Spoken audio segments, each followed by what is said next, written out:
Hello everyone, welcome back to my YouTube channel. तो आज की जो वीडियो है बच्चों वो है क्लास 11 के चैप्टर नंबर 2 बी और टॉपिक नेम है understanding the self development and characteristics of the self. तो सबसे पहले मैं ये कहना चाहूँगी जिसने भी मेरे चैनल को अभी तक सब्सक्राइब नहीं किया है प्लीज़ कर लें। 11 की मैंने ऑलमोस्ट सब वीडियोस डाली हुई हैं, 2-3 वीडियोस चैप्टर्स रह गए हैं शुरू के, तो वो मैं अब कंटिन्यू करूँगी इसको डालने के लिए, तो आप उस बने रहें। और उसके अलावा पूरा कोर्स मैंने वीडियो डाली हुई है, तो आपको इजीली पढ़ने में आसानी भी होगी और हेल्पफुल लगेंगी। तो चलिए बिना टाइम वेस्ट करें हम चैप्टर को स्टार्ट करते हैं। और जिसने इसका पार्ट ए नहीं देखा है वो पहले उसको भी देख लें ताकि आपको आराम से समझ में आ जाए। तो चलिए स्टार्ट करते हैं। Introduction. Identity development is the result of lifelong journey. The sense of self is not inborn. It is created as we grow. तो आइडेंटिटी यानी कि जो पहचान का जो डेवलपमेंट होता है वो एक दिन में नहीं होता है, बल्कि वो लाइफ लॉन्ग चलता रहता है। तो जैसे जैसे हमारे अभी आप आगे पढ़ोगे कि जैसे जैसे हमारी स्टेजेस आएंगी, बचपना है, फिर थोड़ा और बड़े हो जाते हैं, फिर अडल्ट हो जाते हैं, तो वैसे उसी इस तरह से हमारी आइडेंटिटी का जो डेवलपमेंट है वो होता रहता है। तो ये जो है कोई बाय बर्थ नहीं होता है, कोई ये धीरे धीरे ग्रो करता है। तो ये जो प्रोसेस है, दो the process of identity development सबका सिमिलर ही होता है, लेकिन कुछ चीज़ें ऐसी होती हैं जो हम सब में कुछ ना कुछ यूनिक होती है, जो हमें एक दूसरे से अलग बनाती है। अगर सब में ही एक सी चीज़ होगी तो फिर कैसे पहचान होगी कि आप हैं और मैं हूँ। तो हम सब में कुछ ना कुछ ऐसी यूनिकनेस रहती है जिसकी वजह से हमारी आइडेंटिटी बन के सामने आती है। तो सबसे पहले जो बात करते हैं सेल्फ ड्यूरिंग इन्फेंसी, यानी वो टाइम पीरियड जब आफ्टर द बर्थ, जब एकदम बिल्कुल पैदा होता है बच्चा, तो उसका जो टाइम पीरियड होता है वो टाइम पीरियड इन्फेंट या इन्फेंसी का टाइम पीरियड कहलाता है। और बच्चा को तो इन्फेंट बोलते ही हैं। तो उसको कुछ नहीं पता होता है अपनी यूनिक एग्जिस्टेंस के बारे में। वो बच्चा, उसको मतलब वो दुनिया में आया है, उसको कुछ नहीं पता होता है। आप खुद सोच के देखिए, जब आप पैदा हुए होंगे आपको क्या पता आप कहाँ हुए हैं, आपको कुछ याद नहीं होगा ना। तो उस बच्चे को भी नहीं पता होता है कि उसमें क्या यूनिकनेस है, और उसको ना कोई सेल्फ अवेयरनेस होती है, ना उसको सेल्फ अंडरस्टैंडिंग होती है, ना सेल्फ रिकग्निशन होता है।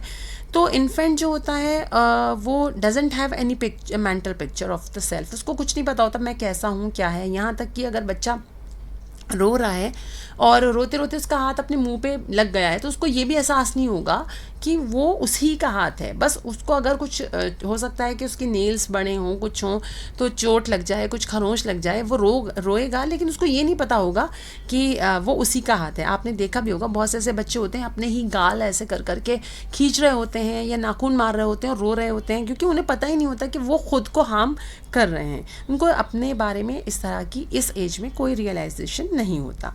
अब है characteristic of self during infancy. तो जो ये टाइम पीरियड होता है उसमें किस तरह का जो एक रिकग्निशन होता है और या फिर किस टाइम पीरियड से होता है, वो कैरेक्टरिस्टिक्स हैं। तो the sense of self emergence gradually during infancy, where as self image recognition takes place around the age of 18 month. तो यहाँ भी देखिए आप पिक्चर में बच्चा अपने आप को एक मिरर में देख रहा है। तो सबसे पहले जब वो मिरर में देखता है तो वो अपनी नोज को पॉइंट करता है ऐसे करके। वो मिरर में अपनी जो मिरर में वो खुद की इमेज दिखाई दे रही है उस पर नोज पे फिंगर लगाता है कि वो क्या है, ये कौन है। उसको ये नहीं पता होता है कि मैं ही हूँ।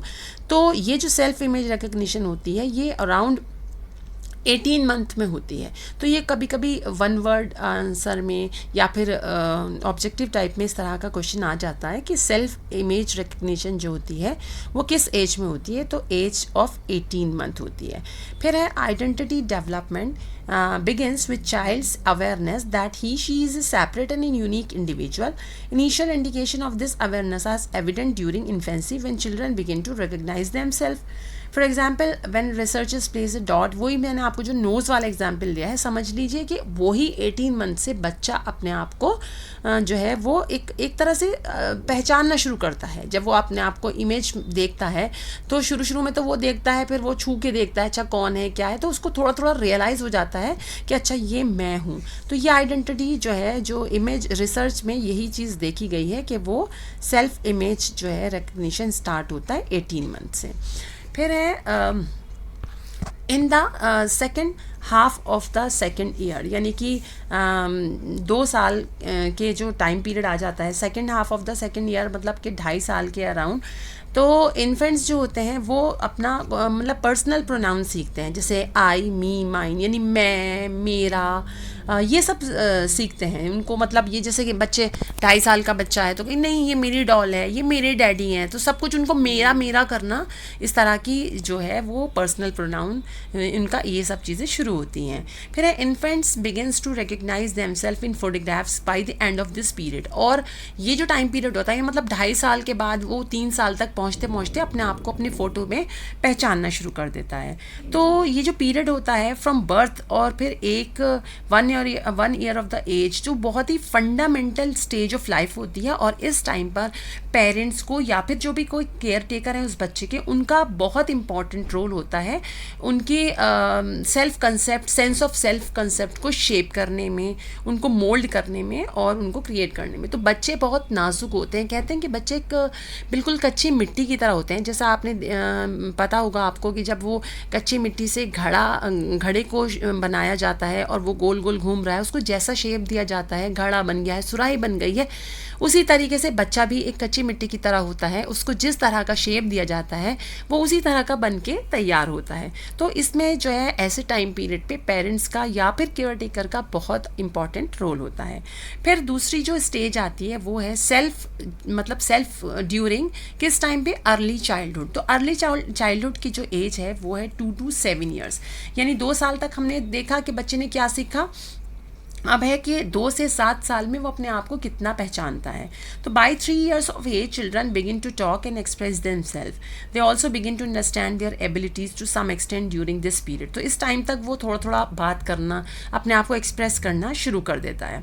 During this time one can use verbal means to involve them in conversation about themselves instead of relying on self recognition to know about their self understanding. तो बच्चे होता है जब थोड़ा थोड़ा बोलना सीखते हैं तो बोलना तो वो सीख जाते हैं, बट उन्हें ये नहीं पता होता कि वो कहाँ पे किस तरह से किससे बात कर रहे हैं या क्या उनको बात करनी है। बच्चों की बातें बड़ी भोली होती हैं, तो इसी तरीके से कहीं भी इंटरप्ट करके बोलने लगते हैं। तो ये टाइम पीरियड उनका होता है कि वो वर्बली तो मतलब अपने आप बातें तो करने लगते हैं, लेकिन उनको एक इस तरह की अंडरस्टैंडिंग अभी नहीं आ पाती। तो this is the period when children just start to gain a little independence, a great sense of personal control and making simple decision about what they prefer.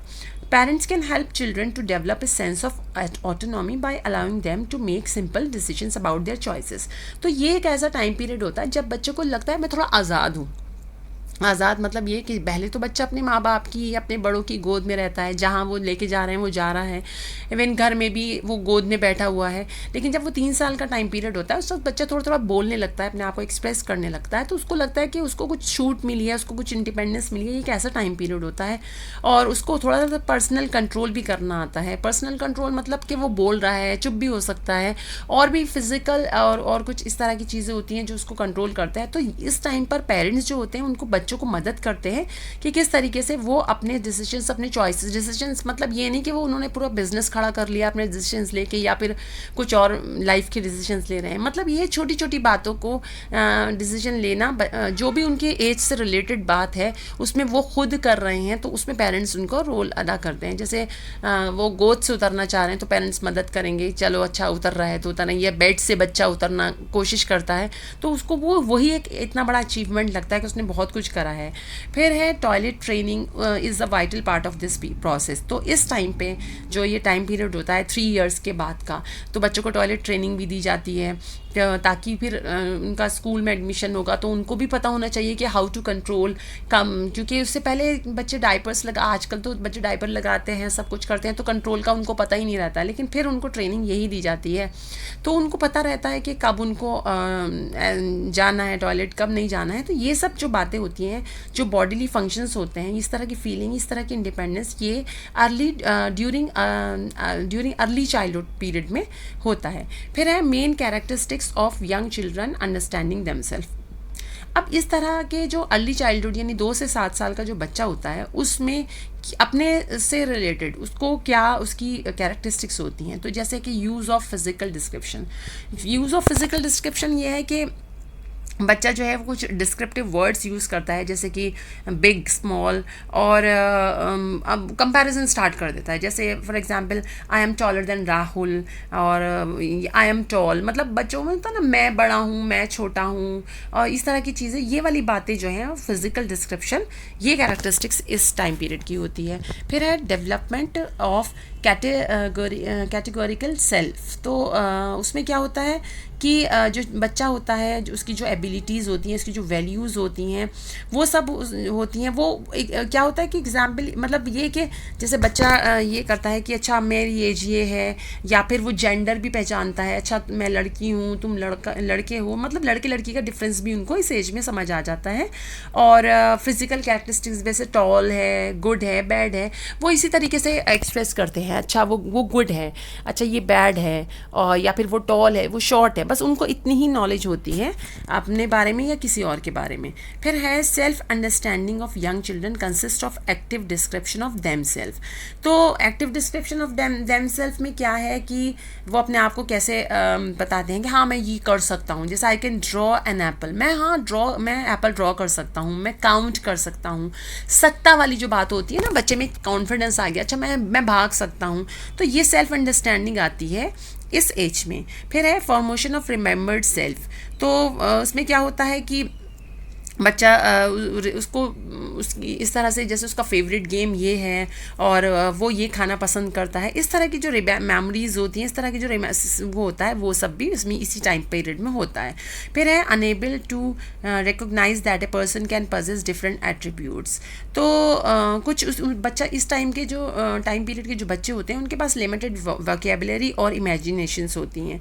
तो वो सब चीज़ें उनकी जो है कैटेगरी के पीपल जो होते हैं, ये क्या होता है, गुड और बैड, चाइल्ड और अडल्ट, इतनी तरह की बातें उन्हें पता होती हैं और उनका कोई मिक्स्ड ओपिनियन नहीं रहता इसको लेकर।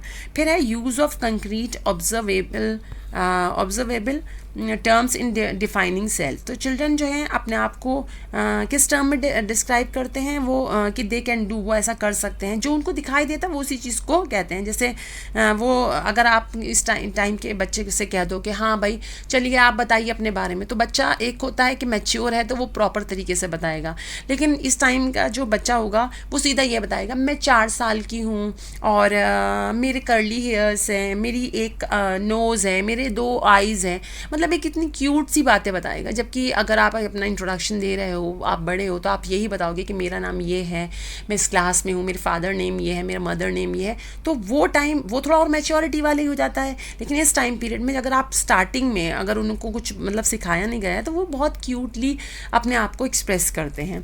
फिर है development of inner self and over estimating them self. तो ये भी एक कैरेक्टरिस्टिक्स होती है जिसमें जो यंग चिल्ड्रन होते हैं उनमें एक इनर सेल्फ की जो फीलिंग आती है, प्राइवेट थॉट्स हैं, फीलिंग्स हैं, डिज़ायर्स हैं, टीवी देख रहे हैं, मूवीज़ देख रहे हैं, स्टोरीज़, मतलब उनके अपने जो भी वो देखते हैं वो अपने आप को वही चीज़ समझने लगते हैं। जैसे इस टाइम के बच्चे अगर कार्टून देख रहे हैं, अपने आप को सुपरमैन समझ रहे हैं, या फिर स्नो वाइट देखते हैं तो स्नो वाइट जैसा, ये इस तरह से मतलब जो देख रहे हैं वो अपने आप को उसमें ही ढाल रहे हैं। तो जैसे अगर कोई बच्चा है तो वो कहेगा हाँ मुझे तो पूरी पोएम याद है, मुझे तो पूरे अल्फ़ाबेट्स याद हैं, एक्चुअली याद तो मुझे है बट मुझे इस वक्त याद नहीं आ रहा है। तो इस तरह की बातें भी जो है वो इसी टाइम पीरियड में बच्चा करता है 2 to 7 ईयर्स में। फिर नेक्स्ट है सेल्फ ड्यूरिंग मिडिल चाइल्डहुड। तो अब सेल्फ मिडिल चाइल्डहुड का जो टाइम पीरियड होता है वो 7 से 11 साल का होता है। इस टाइम पीरियड में क्या बच्चा किस तरह का अवेयरनेस आती है, तो इस टाइम पे जो अवेयरनेस ग्रो होती है, सेल्फ एवेल्युएशन जो है वो ज़्यादा कॉम्प्लेक्स हो जाता है। तो कुछ हैं कैरेक्टरिस्टिक्स हैं इसमें, जैसे कि self description in term of internal characteristics. तो सेल्फ डिस्क्रिप्शन ऑफ चाइल्ड इस टाइम पे जो मिडिल चाइल्डहुड का टाइम होता है शिफ्ट्स टूवर्ड्स उसकी इंटरनल कैरेक्टरिस्टिक्स। अभी तक आपने पढ़ा बच्चा सिर्फ फिजिकल कैरेक्टरिस्टिक्स पे ध्यान दे रहा है, मैं लंबा हूँ, मैं छोटा हूँ, मैं लड़का हूँ, मैं लड़की हूँ, ये सब। अब इस टाइम पीरियड में तो इंटरनल कैरेक्टरिस्टिक्स ज़्यादा होती हैं, जैसे कि I am good at making friends, मतलब उसकी एक क्वालिटी अपनी एक्सप्रेस कर रहे हैं कि मैं जो हूँ दोस्त बनाने में बहुत अच्छा हूँ, मैं बहुत वर्क हार्ड कर सकता हूँ। तो ये जो कैरेक्टरिस्टिक्स इस तरह की इनर कैरेक्टरिस्टिक्स डेवलप होती हैं। फिर है use of social description and identity. तो बच्चा जो होता है वो सोशल डिस्क्रिप्शन और आइडेंटिटी जो है उसको अपने आप को डिस्क्राइब करता है, जैसे कि मैं I am a member of school's dance club, यानी वो बताता है कि मैं मेंबर हूँ, मैं इस टीम का कैप्टन हूँ। इस तरह की बातें जो हैं वो इस टाइम पीरियड पे आती हैं।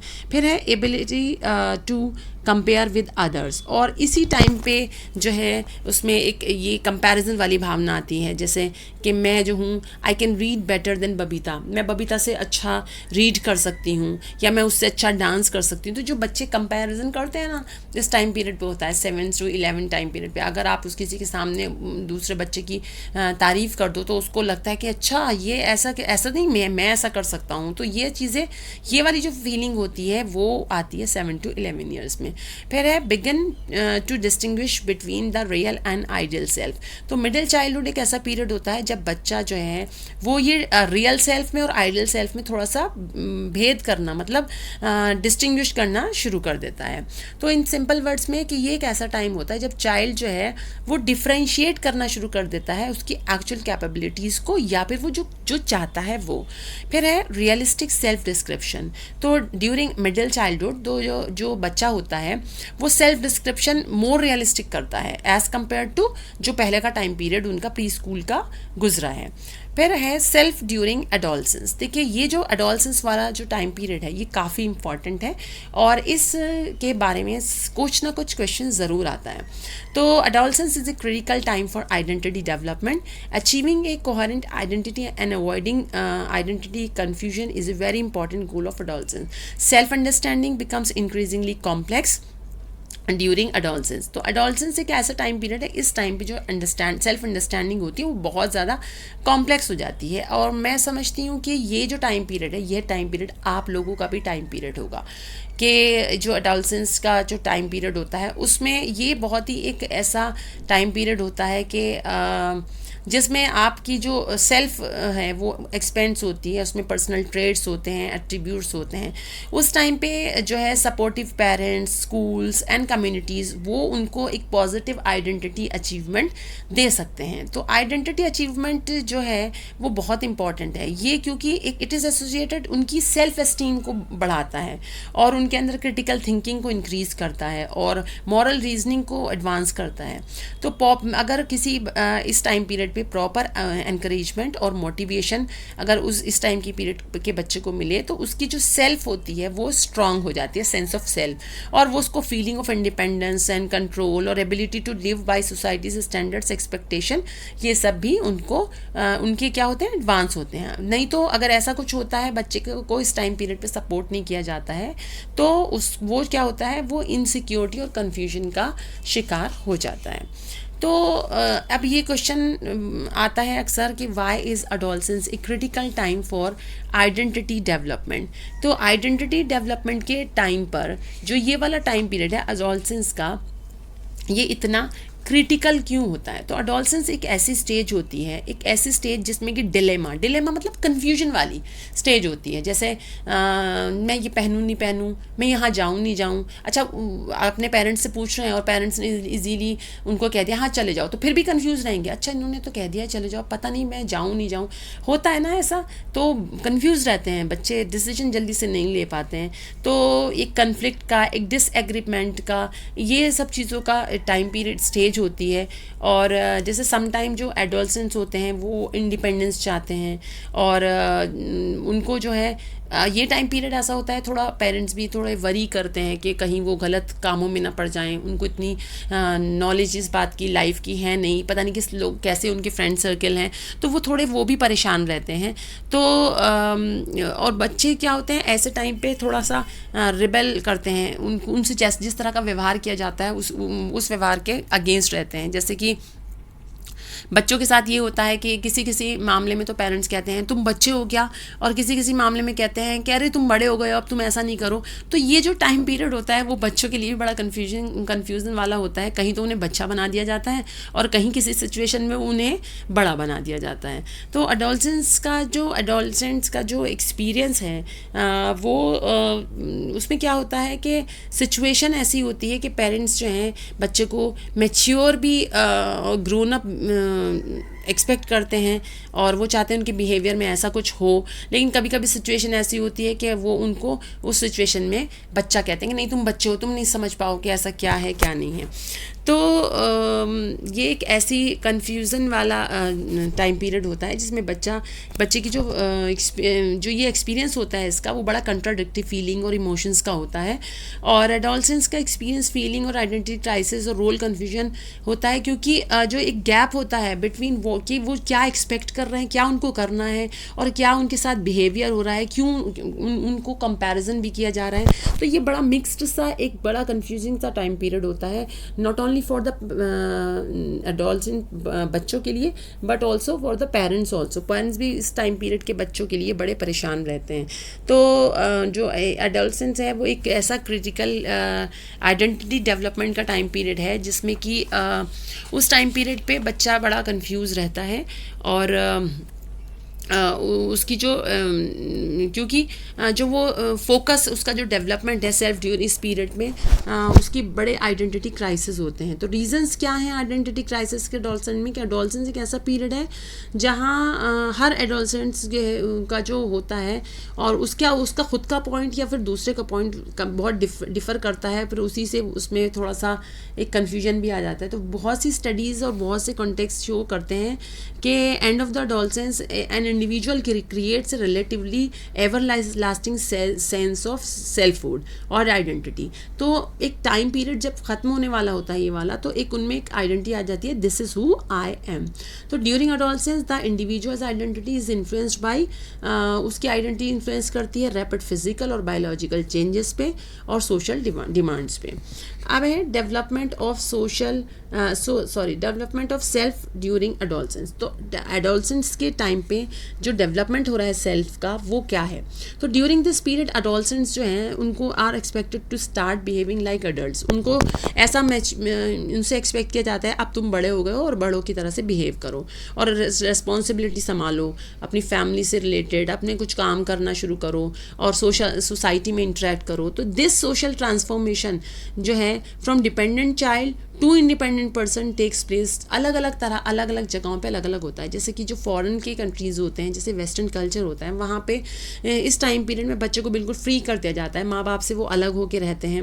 लेकिन हमारे यहाँ के जो नॉन वेस्टर्न कल्चर है उसमें क्या होता है, बच्चा इंटरडिपेंडेंस होता है फैमिली पे। फिर है adolescence is a stage of conflict dilemmas. जो मैंने आपको बताया कि बच्चा ये वाली टाइम पीरियड ऐसा होता है जिसमें बच्चा बड़ा कन्फ्यूज़ और डिलेमा और डिसएग्रीमेंट वाला टाइम पीरियड होता है। और कहीं कहीं उनको क्या होता है, वो उनकी जो थिंकिंग होती है वो उनके पेरेंट्स की थिंकिंग से मैच नहीं करती और इसके वजह से वो थोड़े अगेंस्ट भी होते हैं। उनको उस टाइम पीरियड पे अपने माँ बाप अगर वो कुछ उनको एडवाइस दे रहे हैं तो अच्छी भी नहीं लगती है एडवाइस, अगर वो सही भी दे रहे हैं। तो ये बड़ा वैसा सा क्रूशियल पीरियड होता है बच्चे के लिए भी और माँ बाप के लिए भी। तो उसके अलावा ये है कि एडोलसेंस एक्सपीरियंस जो होता है ambiguous and conflicting feeling due to several reasons. जैसे फॉर एग्जांपल सिचुएशंस के पेरेंट्स वही मैच्योर एक्सपेक्टेशन करते हैं बच्चे से, कहीं किसी जगह पे वो बच्चे को कहते हैं कि आप छोटे हो और बिहेवियर के ऊपर भी बात होती है, डिफरेंट होता है, गर्ल्स के साथ और तरह का, बॉयज़ के साथ और तरह का। तो on the one hand adolescents को एक्सपेक्ट किया जाता है कि वो बड़े हो गए हैं और ऑन दी अदर हैंड उन्हें एक्सपेक्ट किया जाता है वो छोटे हो गए। उनकी ड्रेसिंग पे भी कि नहीं ये ऐसा मत पहनो, ये अब तुम बड़े हो गए हो या अब तुम बड़ी हो गई हो, इस तरह की ड्रेसेस मत पहनो। तो हर चीज़ में उनको जो थोड़ा बहुत समझाया जाता है या रोका टोका जाता है तो वो चीज़ जो है उनको हर्ट भी करती है और उस टाइम पीरियड पे उनको अच्छा भी नहीं लगता है। तो adolescents generally experience role confusion and identity confusion during the period, however different individuals respond differently and different situation. The conflict expectation of family and society, one's own changing needs and conflicting emotions affected the newly emerging self during adolescence. Some adolescents may exhibit behavior patterns like poor concentration or work and difficulty in starting finishing work on time. तो कुछ बच्चे तो ऐसे होते हैं कि इस time period में बड़े ब्रिलियंट भी होते हैं और अपने माँ बाप का बड़े अच्छे से कहना भी मानते हैं, लेकिन मोस्ट ऑफ द बच्चे ऐसे होते हैं इस टाइम पीरियड पे उनका कंसंट्रेशन अपने काम में भी ज़्यादा नहीं रहता है और वो अपना काम भी पूरा नहीं करना चाहते और मतलब शेड्यूल जैसा होता है उसको भी नहीं फॉलो करते हैं। तो we should understood that the difficulties experienced by adolescent in the process of identity development are normal part of the development. Contradictory feeling and emotions are normal experience of this period. तो ये जो time period में अगर बच्चा इस तरह का behave कर रहा है और इस तरह के आपके साथ भी अगर ऐसा हो रहा है कि आपको भी अपने पेरेंट्स की कही भी बात बुरी लग रही है, तो ये एक नॉर्मल चीज़ है जो इस टाइम पीरियड पे बच्चों के साथ होती है. बस इस टाइम पीरियड पे बच्चों को समझने की बहुत ज़रूरत होती है, क्योंकि दुनिया बहुत डिफरेंट है और जो एक्सपीरियंस आपके पेरेंट्स ने लिया होता है आप वो नहीं लिए होते हैं. तो मेरी तो यही एडवाइस है कि सबसे बड़े आपके फ्रेंड आपके पेरेंट्स होते हैं, तो उनकी कहना माना करिए, वो जो समझाएं वो समझिए और उनको कॉन्फिडेंस में लेके आप अपना एंजॉय भी कर सकते हैं अपने फ्रेंड्स के साथ अगर आप सही हैं तो. लेकिन पेरेंट्स से अलग होकर आप कोई भी काम करेंगे तो वो गलत ही होगा. तो adolescents experience feeling of identity crisis और role confusion when they find a significant gap between that what they are expected to do and how they are expected to behave as compared to the past. Not all adolescents experience emotional behave disturbance because of the changing roles. तो हर किसी बच्चे के life में ये time period हर तरह का अलग आता है. बहुत सौ के बच्चों के जो पेरेंट्स होते हैं वो बहुत अंडरस्टैंडिंग होते हैं, उन्हें सब पता रहता है कि इस टाइम पीरियड पे हमें बच्चे के साथ कैसा डील करना होता है. लेकिन कुछ ऐसे भी पेरेंट्स होते हैं और कुछ बच्चों के साथ ऐसी सिचुएशन हो जाती है, उनका हो सकता है इकोनॉमिकली वो वीक हो और उनके घर में बहुत सारी परेशानियाँ हो रही हों, तो ऑब्वियसली वो घर का जो एक माहौल रहता है वो भी ऐसा चिड़चिड़ा और इस तरीके का रहता है. तो उस चीज़ का भी उस टाइम पीरियड का बच्चे पे असर पड़ता है. तो हर बच्चे के साथ अलग अलग सिचुएशन होती है और अलग अलग तरह के पेरेंट्स होते हैं. फिर है characteristics of the adolescents sense of self. तो क्या कैरेक्टरिस्टिक्स होती हैं इस टाइम के बच्चे की? पहला है कि एब्स्ट्रैक्ट सेल्फ डिस्क्रिप्शन. तो self description of adolescents becomes more abstract और बहुत ज़्यादा होता है कि instead of describing them self in physical term. अब वो बचपनी वाली बातें नहीं होती कि मैं लंबा, मैं छोटा, मैं बड़ा हूँ. अब जो होता है वो अपने आप को वो ज़्यादा डिस्क्राइब करते हैं as focused, popular, sensitive, cool, brave, truthful, adventurous. फिर है कंट्राडिक्टरी सेल्फ डिस्क्रिप्शन. तो उसमें क्या है कि self description during adolescence carries several contradiction. For example जैसे कि शो तो ये कर रहे हैं, डिस्क्राइब देम अपने आप को कि मैं तो बहुत चिल हूँ, I am chill a lot but study for many hours. और मतलब मैं इतना पढ़ने के बाद बड़ा कूल हूँ, मैं चिल हूँ, और आई एम एन एक्सट्रोवर्ट, मैं बहुत एक्सट्रोवर्ट हूँ, लेकिन but remain quiet among strangers. तो मतलब इस तरह का शो करना. फिर fluctuating sense of self. Fluctuating sense of self में क्या है कि adolescent sense of self keep on fluctuating because adolescents experience different situation and respond to different experiences. Hence their understanding about their own self fluctuates according to the situation. बच्चे जो हैं वो situation के हिसाब से अपने आप को चेंज करते रहते हैं. आप इस चीज़ को अच्छे से खुद समझ पाओगे, जैसे सिचुएशन होती है आप उसी तरीके से अपने आप को शो करते हो. तो ये फ्लक्चुएशन वाला जो सेंस होता है वो भी इस टाइम पीरियड का ही होता है. Self description contains the ideal and the real self and the ideal self is more prominent. इस टाइम पर जो है आइडियल सेल्फ जो है वो ज़्यादा प्रोमिनेंट हो जाता है. Ideal self refers to what and how one would ideally like to be. मतलब कि जैसे एग्जाम्पल है कि एक लड़की वो चाहती है कि वो may want to be extrovert और सोशली बनना चाहती है, सोशली पॉपुलर, बट एक्चुअली वो बहुत क्वाइट और शाय होती है. तो ये जो सेल्फ डिस्क्रिप्शन ऑफ एडोलसेंट्स है उसमें क्या आइडियल सेल्फ और रियल सेल्फ जो है लेकिन जिसमें आइडियल सेल्फ मोर प्रोमिनेंट है ड्यूरिंग एडोलसेंस. फिर है self consciousness and self centeredness. तो एडोलसेंट्स जो होते हैं वो बहुत सेल्फ कॉन्शियस होते हैं, preoccupied with them self by they feel what they are always being noticed. इस टाइम पे बच्चे को, उस टाइम के जो लोग बच्चे होते हैं, लड़के हैं वो लड़की, उनको लगता है कि अच्छा हमें कोई देख रहा है, हमें ऐसे नोटिस कर रहा है, मेरे बाल भी ठीक हो रहे हैं नहीं हो रहे हैं, या मैं सही हूँ नहीं हूँ, मैं अच्छी लग रही हूँ या मैं अच्छा नहीं लग रहा हूँ. तो ये सब वाली जो फीलिंग है, ये सब सेल्फ कॉन्शियसनेस, सेल्फ सेंटर्डनेस, अपने बहुत से ऐसे भी बच्चे बच्चे होते हैं जो अपने आप को जैसे ग्रुप है में एक अपने आप को ये सुपीरियर मानना कि मैं अच्छी लग रही हूँ या मैं ही सबसे अच्छी हूँ, तो इस तरह की जो सेल्फ कॉन्शियसनेस और सेल्फ सेंटर्डनेस है वो भी इस टाइम पीरियड का होता है। हैंस मोस्ट एडोलसेंट्स जो हैं over centered about the physical appearance and looks, जो मैंने आपको बताया। तो it is very important to develop a strong sense of personal identity during adolescence. ये बहुत ज़रूरी है कि personal sense of personal identity इस टाइम पर हो। This will help adolescence to develop the ability to form lasting meaningful relationship with other people, क्योंकि ये एक ऐसा टाइम पीरियड होता है कि फिर आपकी जो भी रिलेशनशिप इस टाइम पीरियड में अपने लोगों से होती है वो बहुत लॉन्ग लास्टिंग रहती है। देखिए आपके बचपन के भी फ्रेंड होते हैं, फिर आप और बड़ी क्लास में आते हैं वो और फ्रेंड हो जाते हैं, लेकिन अब आप कॉलेज टाइम पे जाते हो तो आपके जो फ्रेंड्स बनते हैं वो फ्रेंड्स जो होते हैं वो लॉन्ग लास्टिंग होते हैं। तो people with A poor sense of self may have less committed relationship and are more likely to suffer emotional isolation, loneliness and depression। जो लोग जिनकी सेंस ऑफ सेल्फ जो है वो कम होती है, अच्छी नहीं होती है, तो वो उनका किसी से भी ज़्यादा अच्छा रिलेशनशिप नहीं रहता है, वो अपने आप को अकेला महसूस करते हैं और डिप्रेशन का भी शिकार हो जाते हैं, जो आजकल बहुत ज़्यादा देखने को मिलता है। तो दैट्स इट फॉर टुडे बच्चों। आई होप आपको ये लेसन समझ आ गया हो, और समझ आया तो प्लीज़ लाइक कीजिए, शेयर कीजिए, जितना हो सके इस वीडियो को शेयर कीजिए ताकि मैं आगे का भी पार्ट बना सकूँ। और मेरे चैनल को सब्सक्राइब कर लीजिएगा क्योंकि आगे की वीडियोज़ भी आप देख सकते हैं, मैंने डाली हुई हैं, और जब आप 12th में आएंगे तो 12th की वीडियोस भी मैं डाल रही हूँ, वो भी आपको देखने को मिलेंगी। तो बस यही कहना था कि मेरे चैनल को सब्सक्राइब कर लीजिएगा, अपने फ्रेंड्स में शेयर कर दीजिएगा और उनसे भी कहिएगा। न केवल आप ही फ़ायदा उठाइए बल्कि आप अपने फ्रेंड्स को भी फ़ायदा दीजिए, और आप अपने फ्रेंड्स को भी फ़ायदा देंगे तो ऑटोमेटिकली मुझे भी फ़ायदा होगा, क्योंकि मुझे भी आपकी हेल्प की बहुत ज़रूरत है। Thank you.